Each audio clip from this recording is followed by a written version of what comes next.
Encore quelques années de plus et vous les verrez certainement porter haut le flambeau du volleyball togolais tant au plan national qu'international. Ce n'est pas un simple souhait mais plutôt une ambition bien nourrie du bureau actuel de la Fédération togolaise de volleyball. Puisque, tenez-vous bien, la prestation du jour n'est que le résultat d'à peine 3 ans de formation. Ce qui impressionne. Quand on voit ce qui se fait sur le terrain actuellement, elles ont du potentiel. Elles ont acquis beaucoup de choses. Les fondamentaux sont là. Si on les regroupe et si on les entretient régulièrement, elles peuvent valablement représenter le Togo dans les compétitions U15, dans les compétitions U17. Âgées de 13 à 17 ans, elles sont les jeunes filles des 4 centres nationaux du projet Jeunes filles leadées par le sport et le développement du volleyball féminin.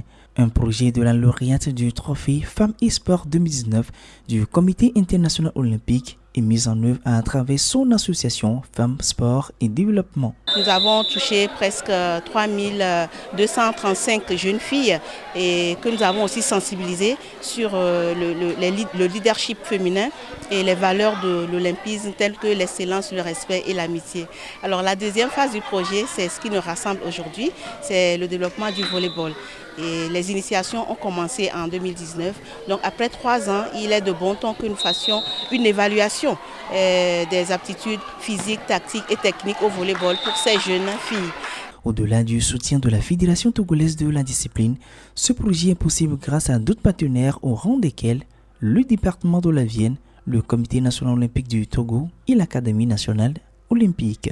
Nathalie n'est pas la première lauréate au Togo du trophée CIO Femmes, Sport et Développement. Mais c'est la seule qui a impacté la société togolaise par ce trophée.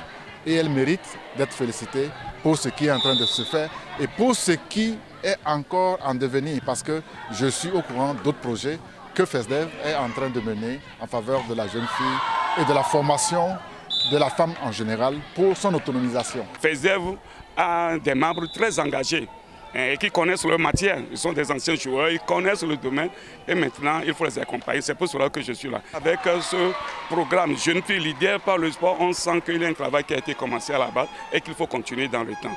Le festival national de ce 14 janvier 2023 qui a vu le sacre du centre d'Agouet devant ceux de Daparon, Kara et Béplage met fin aux 10 projets, certes, mais pas pour la Fédération Meyer qui attend le récupérer.